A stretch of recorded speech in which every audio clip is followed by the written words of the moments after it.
Today we're going to be talking about excitation, contraction, coupling, failure. Shout out Chris Beardsley.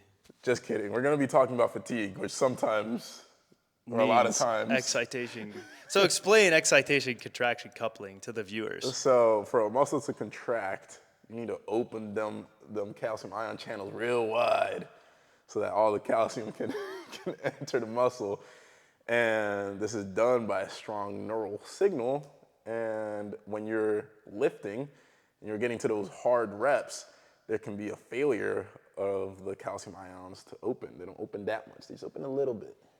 No matter how hard you're trying to pry them open, they just don't. Yeah, they just stay closed. And that's excitation, contraction, coupling, failure. Failure of excitation, contraction, coupling. That's one mechanism that we've long thought to be a potential mechanism, but I think recently there's been more evidence via Chris Beardsley, I believe, is the one that has generously bestowed upon us the information which we do not deserve from the great Chris Beardsley. He has a good Instagram page to follow. He is. If you want to look at evidence. But if you dare doubt his royalty, then you will be strucken down. You will not be able to view his posts. It will be, how dare you challenge the royal family. Which you got to be careful with. So that said, we also have long-term, I think that's maybe more so acutely is what the research that he has discussed is looking like, intra-session. When we look at session to session, I think he also says that fatigue generally lasts like 72 plus hours. And then he also talks a lot about how the research, not him, but he's he's showing the research. And he'll also say like 2 to 3 sets where you're leaving 2 reps in the tank will essentially get you to that point. So you don't need to be doing like 25 sets of tricep exercises, you know what I mean, to have, specifically for hypertrophy, he's talking about it, but one of the rationale for why is related to excitation, contraction, coupling and then there's also like, he's been discussing a lot about active and passive mechanical tension and how you need to have a very high intramuscular force or mechanical tension in the muscle to see adaptation, but that you don't need to go super crazy. That's kind of what I've gathered from conglomerating the research. You can correct me if I'm wrong. I mean, no, that's from literally just having read it right before. Yeah. Oh, that's good. That's good that I'm right on par with it. I will say, I don't want to get too far away from the fatigue thing, but very quick touching on I think he says 2 sets twice per week to failure. Those are like almost the to working failure sets. with 2 to 3 reps in the tank. Our training actually falls pretty similarly to that. Like like an example will be 6 sets of 3 at 85% back squat. But it'll be, you'll write last 2 sets or last 3 sets. Yeah, if you guys ever see last 2, that doesn't mean the last 2 reps. Like, I'm not expecting you to stop in the middle of your set, put more weight on the bar. Yeah. Like, if it was 6 sets of 6, it's not like last 2 at 80% or whatever. Yeah. I wouldn't be like, hey, all right, so for every set, you got to stop in the middle of the set and do a cluster set, rest, and then do 2 reps at 80%. Yeah. Like, that'd be insane. No, our training falls pretty in line with that. There was one time, and this is actually relevant to the fatigue thing. There was one time where it might have been 5x5, the infamous 5x5. 5x5, yeah. When in doubt, 5x5. And you put last 2 sets at 80%, I think it was. And there was one time, this was in 29, I was like, let me just do all my 5 sets at 80%. So I warmed up, then did all 5 sets at 80%, and that destroyed me. What's so funny is I have for years said not to do that.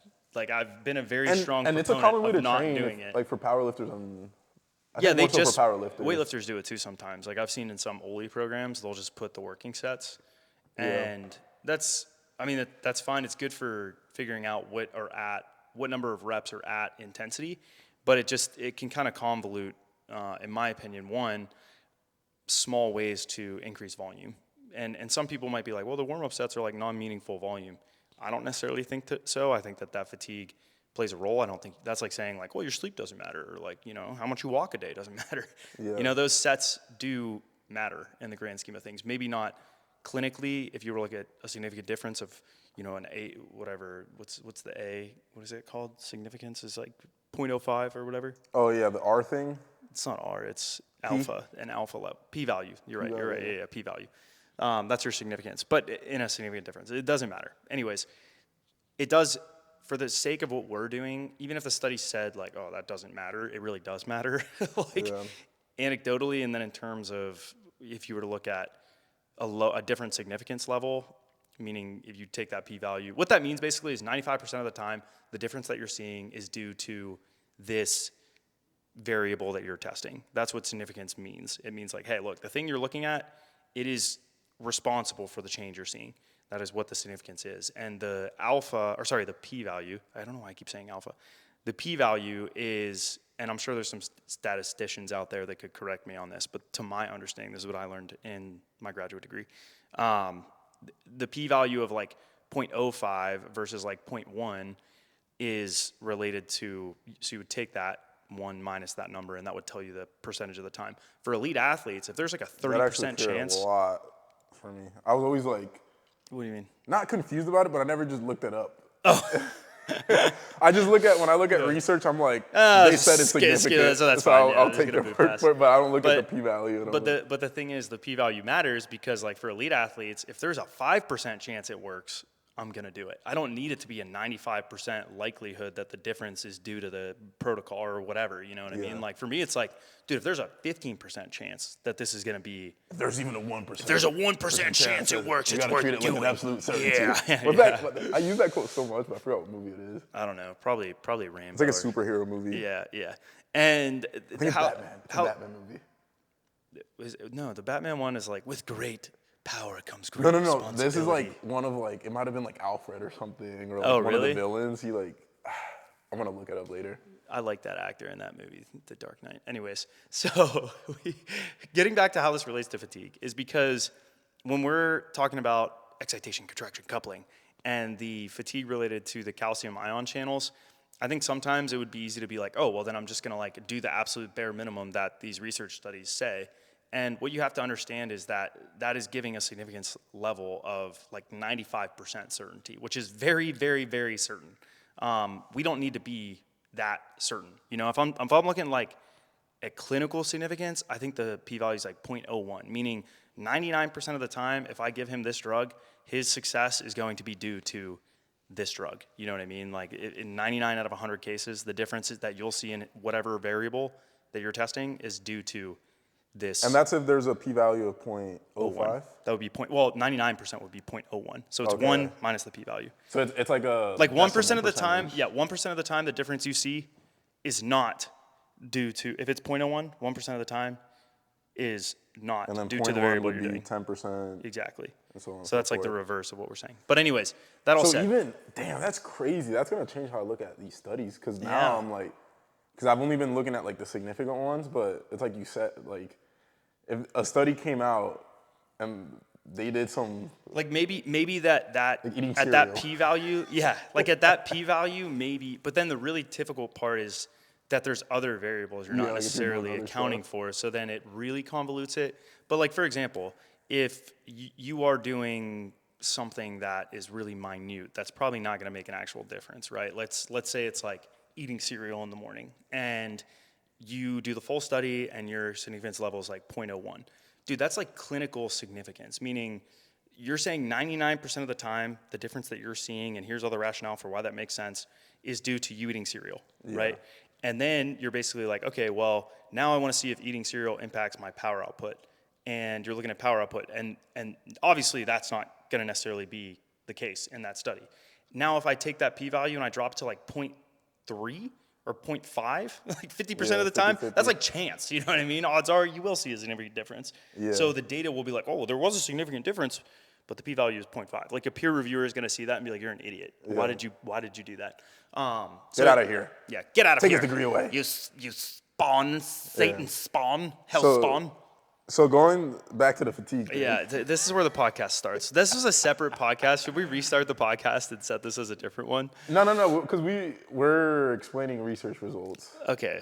I guess something that was fatigue related. Well, all right, anyways, back to fatigue. The reason this came up is because Isaiah had a mediocre session on Friday, and Which you can view on my channel. which you can view on his channel now because he made it live 5 minutes ago. And So weird because I haven't made it live yet. oh, you didn't? We're living in the future. But when we upload this, When it'll you be see live. this video, it'll be live. But Whoa! it was, and let me know how I did in filming that. I used the rule of thirds, so you'll always see Isaiah in the third, right third, which he didn't like, but I liked it. Anyway, so we went through the session, and going in, it was like not a lot of hype. I can generally tell how Isaiah's going to jump if he has a lot of pre-session anxiety. That generally determines it. And then in the warm-up, I can also tell how fast he warms up and then his body language. So prior to the session, body language, very high. After the podcast, pre-session, a little lower. Post speaking on the phone for a little bit and having his energy drink, a little lower. By the time we got to the session, body language was like, yeah, and then like, I'll do this, I guess.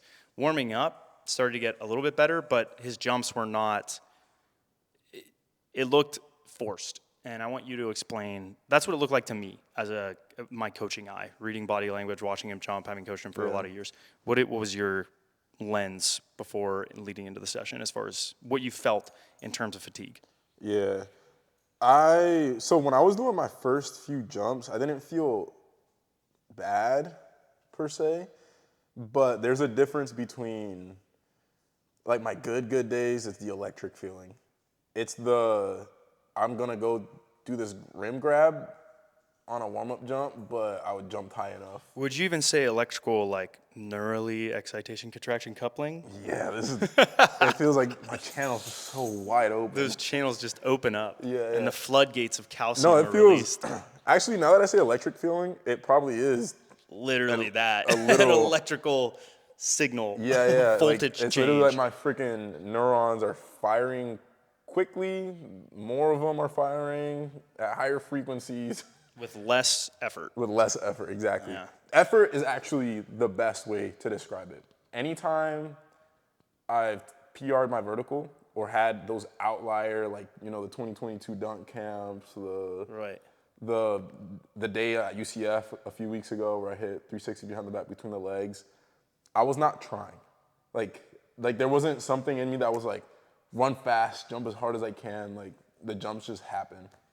Versus when I feel fatigued, it's effort. Like I have to literally tell myself to try. I have to tell myself to run fast. People used to think that was lactic acid built up in the muscles. Yeah. And in 5 years, it might not even be It won't even be excitation, contraction, coupling. thing. In 5 years, it'll be something else. But I think it's we don't know. We don't fully understand fatigue. We didn't understand it when I was in grad school or undergrad or post-grad. And we don't really fully understand it now. It's pretty difficult to pin down what actually causes fatigue. If we understood that, athletes would probably be taking advantage of that using some sort of drug that is completely reducing it to zero and then getting maximal crazy adaptations. Or would be using it in cancer research with people that are fatigued from chemo or radiation. So it's difficult to say what actually causes the fatigue and fully understanding it. I don't think people understand how complex it is. I don't even know if we have, and this is what I've heard from some of the researchers that I've talked to, is we don't have the tools, the instrumentation to test these very minute, complex changes in our biochemistry. And I'm not a biochemist. I don't claim to be a biochemist. I just think it has some relevance to what we do. So big picture, zooming out of all of this in terms of the why is cool and all, but the specifics of it are cool, but let's zoom out and look at what you've been doing, right? You've been doing very, very intense eccentric lowers at 100% for multiple reps. And I do want to preface this with saying that I've been jumping really well. Despite how you feel. Like the last month and a half, right. with training hard, I was still maintaining a pretty high level of Is this jumping. the worst you felt in the last month? This past Yeah, session? by far. I felt pretty bad in Vegas, but that was due to going out, not sleeping, travel, and stuff like that. Like that day, he was out playing billiards. Yeah, that day I didn't even feel that bad. Like I think if I had gotten sleep and not drank, it would have been an outlier. You're saying at day. Vegas? At Vegas, yeah. But this is the first day where I was like, whoa, like This is slept hard. well. Dunking is really difficult. I slept well. I ate well. I've been home. I haven't been traveling, and I'm still jumping like duty. Yeah. I think And the one variable that changed was the training, which you Yes. Yeah. So we did this past week when we talked about some of the plyos that we implemented, but it's really interesting when you actually look at the result of that, the implementation of that stuff. Because if you look at what we controlled for, we tried to your sleep wasn't great last week, but it was normal, right? It was Isaiah's sleep generally sucks, and it was just on par with that. It was par for the course, his sleep. It used to generally be good. Now it just generally sucks. His new baseline is shitty sleep. My baseline's probably 5 to 6 hours. Not good. But he also has a Child. 2-year-old, so it makes sense. That wakes Terrible up at twos. 3 a.m. and then I don't go back to sleep. Instead, I study excitation, contraction, coupling failure. Yeah, that's what I did last night, but it was high jump technique. Shout out Fabian Delrid. Delchid. I don't know how you say it. But we, so that was controlled for. Diet, didn't have any alcohol, drank decent amount of water, took care of his diet in terms of making sure he had enough carbohydrates and protein. So that was pretty well sorted. Life stressors right now, you do have not a ton. I would say it's like normal. It's like pretty normal for you. Yeah. So we couldn't really, attribute the changes to those things, which are major contributors to whether a performance is going to be good or bad. And then we got to the actual, sessions. And I think that those, in research, when you look at excitation, contraction, coupling failure, you would see that, this stuff does impact your excitation, contraction, coupling, and you will potentially see major changes to your output as a result. So he went in and he did these super maximal hex bar jumps where I'm basically accelerating him into the floor. On Monday, we did... Also did the jumps, the unweighted... Oh, yeah. Body weight. Yeah, but that's irrelevant. So we did... Bailey, get out of there. What are you doing? She's just pacing around.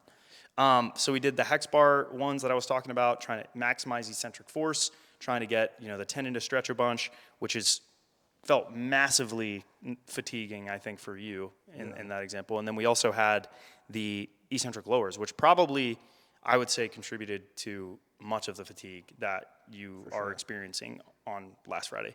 So during that, we're doing 100% of his max, lowering it, right? So we're at probably 80% of his eccentric max. But we're getting to leverages where he's actually failing and rep ranges where he's actually failing. And you can tell because the velocity of the weight will slap down on the pins. And how I know that is I'll count and I'll say, look, I'm going to be on a 4 count. If this bar touches the safety before then, you're reaching failure, right? Because you're trying to, you're a bitch. Sorry, Dad. Yeah. That's what it feels like. Yeah.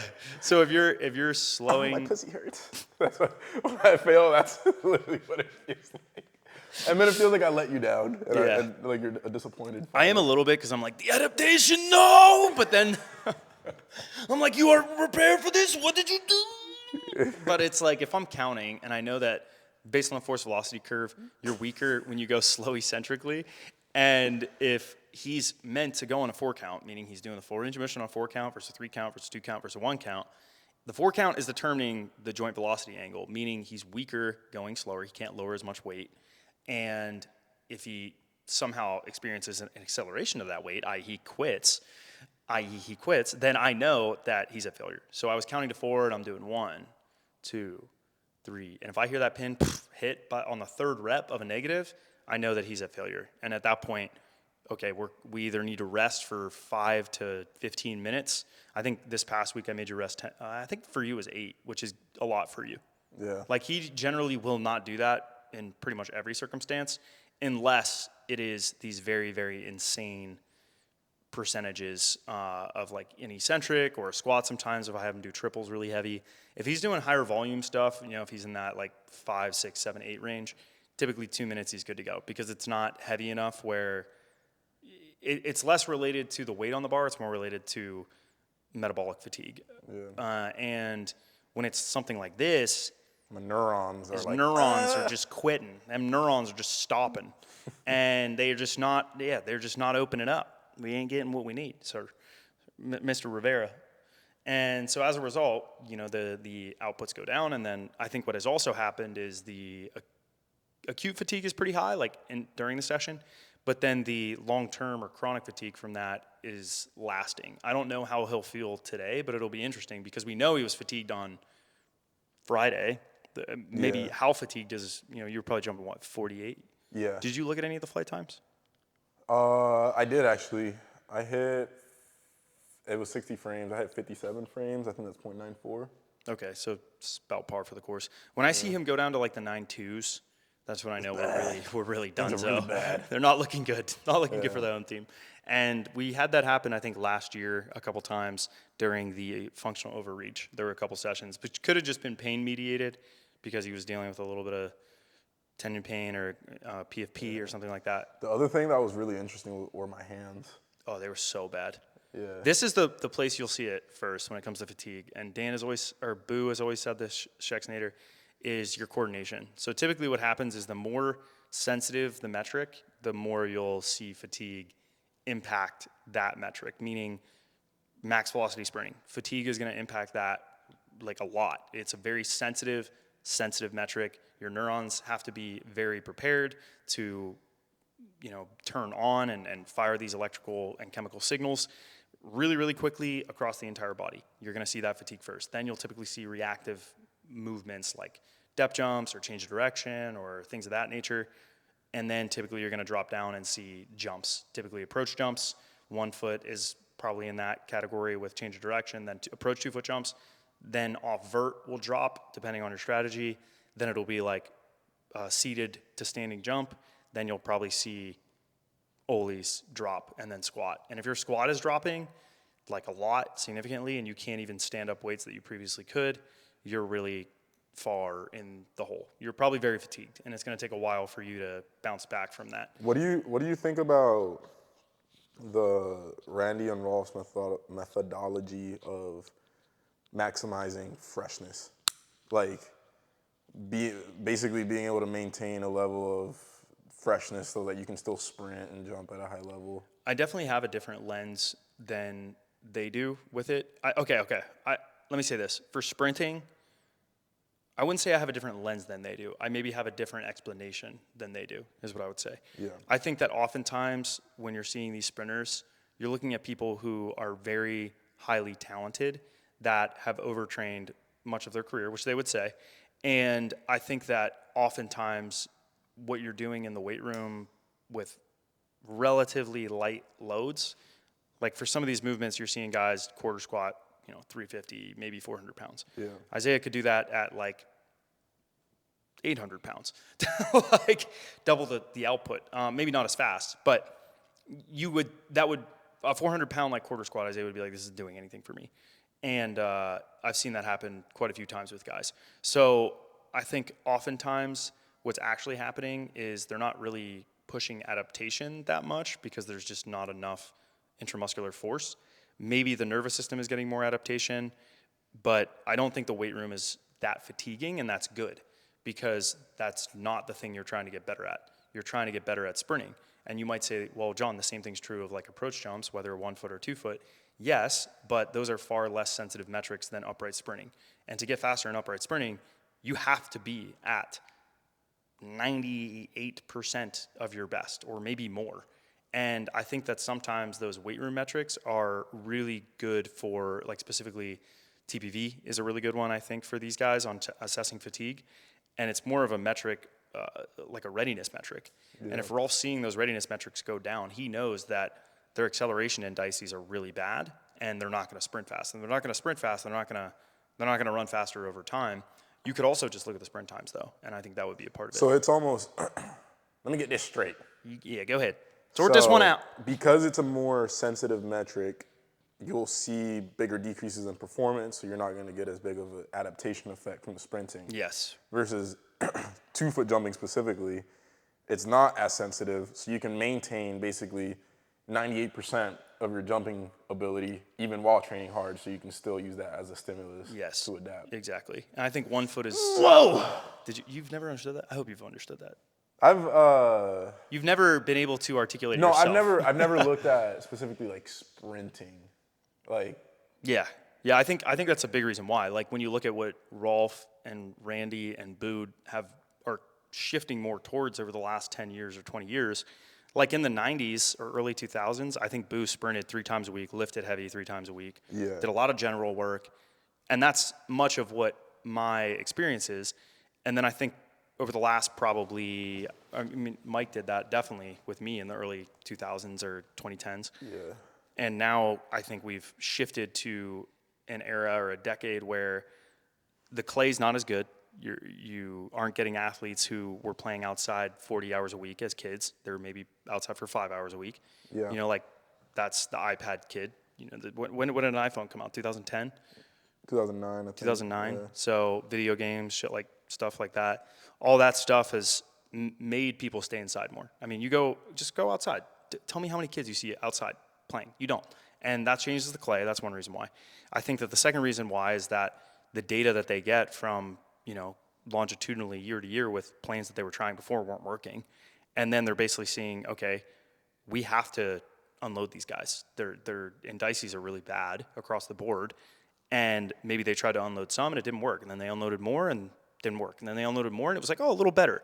And then the more they unloaded, the better their performances got. And what we're seeing now is sprints coaches are loading like twice a week. They're not really doing much more than that. I mean, it might be different. I would say in Europe and what would you say in the West? In the Western country, in the Western world. In the US and in, you know, from obviously Rolf and Randy are working heavily in the Asian countries. They're dropping their volumes quite a bit. And yeah, I think that that's less than what we would have seen in the past, but it's working. And so what does that indicate? Well, either the clay's not as good, maybe athletes are just different now, or maybe there's less of an impact of, how do I say this being polite? There's less of an impact of other variables that are no longer allowed in the sport. Like, potentially. Maybe the things that help you recover faster. And I think that that's largely why. I mean, they're sprinting twice a week fast, realistically. Maybe they have another day that's in there to just do a technical primer, or they'll use plyos to get some sort of stimulus, but they're not, you know, or weighted jumps, but strength speed or speed strength stimulus. They're not loading heavy strength work. And I think that's fine. I think that's appropriate. And how you go about doing that is going to be kind of the dealer's choice, right? Some guys are going to want to do fancy stuff, I would call it, like, or different, or maybe things that aren't traditional. Other coaches are going to use more traditional means, and maybe they just drop the percentages of those lifts. They're doing power snatches with the bar, you know, or maybe they're like, I wouldn't do that with you. I wouldn't have you do power snatches with the bar. Or maybe they're doing like squat jumps with the bar, or holding a plate, or they're doing, you know, really light 4 kilogram med ball throws.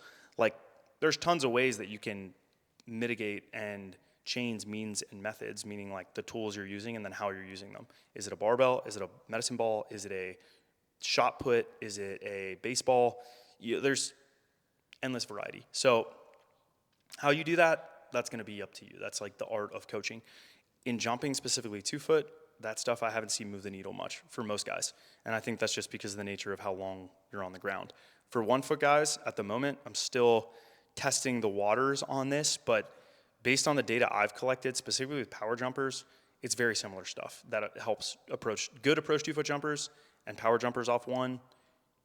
Very similar type of thing, right? They don't have nearly as much speed. They're a lot lower. They are on the ground relatively longer. You know, you're seeing some high jumpers.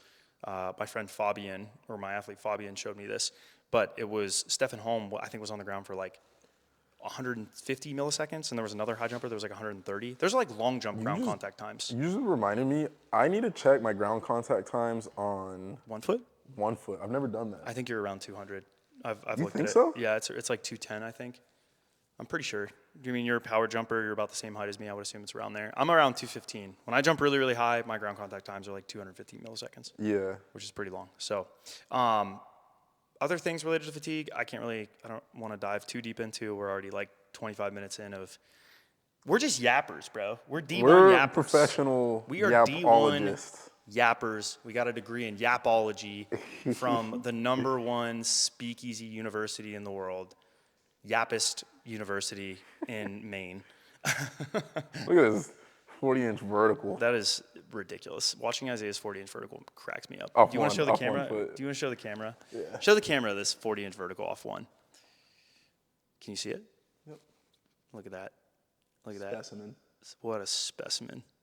Just full on sprint. I feel like I have so much in the tank off one. Yeah, like I if know. I like focused on it. Yeah, but you want your lifespan in the sport to decrease by 5 years? That's the way to do it. No. Please no. Anyways, we're gonna go train. Thank you guys for watching. We'll see you guys. Wait, we can't tomorrow. leave him in the. Oh. I have to tell him the ground contact time. Okay, he'll tell you the ground contact time. While he does that, I'm gonna tell you guys if you're interested in coaching and having these very finite variables adjusted to the most minute detail and tested time and time again, go to THPStrength.com because that's what we do. That's what we love to do. We take pride in that. We like to make people better and jump higher, and I think we're pretty freaking good at it. So take that for what you will. Isaiah is now at the point where he is almost there. Yep, come on, you got We're looking at it. the ground contact time first. Oh, right there, right there. Yeah, right there, right there. Oh, right there. What's your guess? My guess is 0.22. That's a good guess. It's almost like my guess. I think 0.210. You got it right. 0.221. Isaiah got it right. 221, and mine Flight is time 823. That's like my. Oh, actually, my flight times are higher than that. Really? On my best jumps, yeah. And you land with 2 feet, bro. Is that Vertec right? I landed 1 foot technically, both arms. I think my highest flight time is 0.8. I think I've hit 0.83 off one. My 40 standing was 8.7. Yeah. I told you 1 foot is just, you can't. That's weird. We talk 1 about flight foot's time never- all the time. It just doesn't look as impressive. Someone made this point too, and they're like, is the flight time, what did they say? They're like, oh, because your knee is up and your center of mass is in a higher position and you land in a higher position, does that mean your flight time's doubly going to be lower? And it's true, because you take off in a higher position and you land in a higher position. Oh, that's where the. Well, I think it's both, right? Yeah. And then also on Yeah. top of that, you know, when you're measuring vertical, you're doing it from like a flat-footed position. So if you were to only measure the flight time, like that vertical equates to, like on a force plate, you'd get. If you measure with flight time, 30. yeah. But then if you looked at displacement from your hand or your head, you're gonna get you know, Yeah. way higher. So take that to the bank. Yep. Anyways, thanks for watching, folks.